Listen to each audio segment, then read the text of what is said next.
Three, two, one, and go.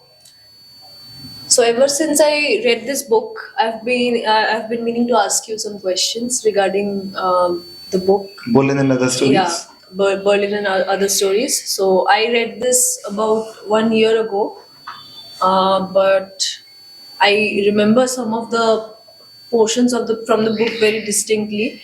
So you This book's main ideology while I was writing it yeah was to show what's happening in the world of technology and AI while humans are going through a transformative era in Europe yeah as an Indian. So it's also a travel log. It's also a journey of visiting abroad for the first time in like Europe, yeah leaving the continent. Uh, Going to Europe for the first time. Europe happened to be first time, and earlier I used to write journals when I used to travel. And once upon a time I thought, why not write a book?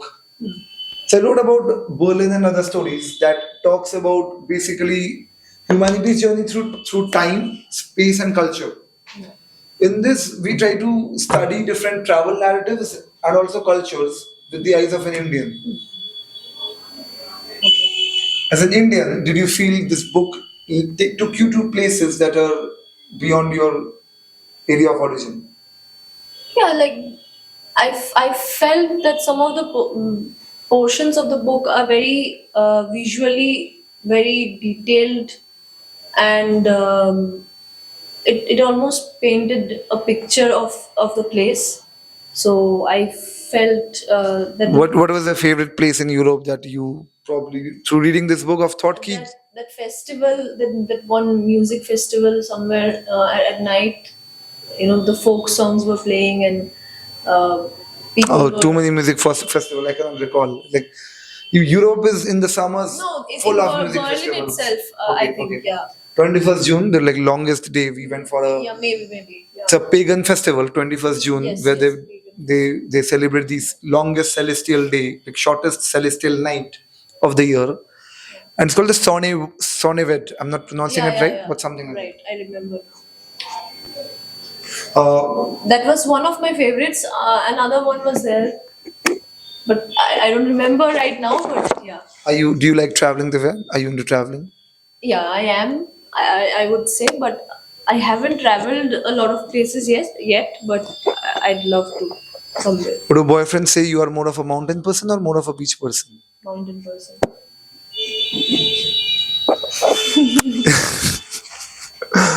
Uh, yes. Has your boyfriend read these books? Not yet.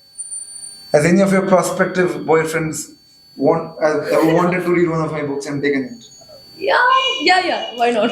Yes. I tell them that I worked with this person who wrote this book, and I would introduce you as well. Then I'll I'm just talking about prospective boyfriends, earlier boyfriends in life no, probably. not earlier boyfriends. Why would Okay. I go back to my earlier boyfriend? Have they read the books? They read any of the books or tried No, to no, read? no. So that's the No. copy ones. What the? Why you would take? He was not my boyfriend. Also. Prospective, Jogi. Okay. Huh. Dog, you have to keep asking me questions. I mean, this is very. You ask me questions. Ki, how did you write about this book? What is the pattern you're thinking of? What So- is the Sapien Paradox? Yeah, just tell me about this one, this Shiva book.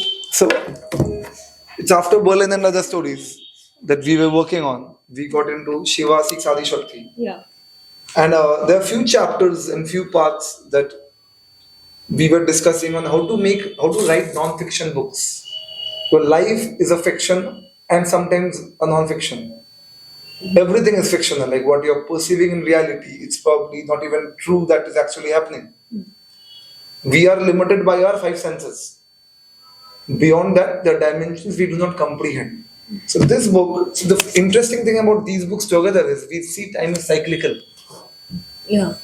We're not seeing time linearly because we're writing all this in a very short span of time with events that are happening in terms of magic.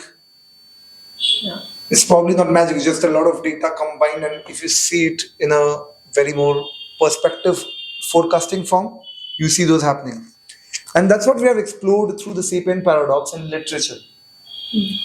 Shiva Seeks Adi Shakti is about the ancient masculine force and the modern feminine force. And and here they are destined to meet across generations and across eons. Yes. And the end is at the just the prelude of Kali Yuga. This Shakti transforms from Parvati to eventually coming to Kali. Shiva is the same. Shiva is constant. So Shiva is not going through transformations. It's going to transformations on the mood of Shakti. A man is very deeply connected to a woman. A woman is deeply connected to the nature around her, and of which the man is a part. For a woman, after childbirth, the children become a very, very, very important part in her life very suddenly. Definitely. So the man loses a bit of the part. And so man also has to give her the space. And Shiva is about giving space. He's meditating, he doesn't care that much. It's Shakti who we see over eons who is being affected by Shiva's actions. Yeah. How others are treating Shiva. Yes, that is Shiva seeks Adi Shakti. It's about seek. We're not still talking about if they get each other or not. It's just about seeking. All right. Good.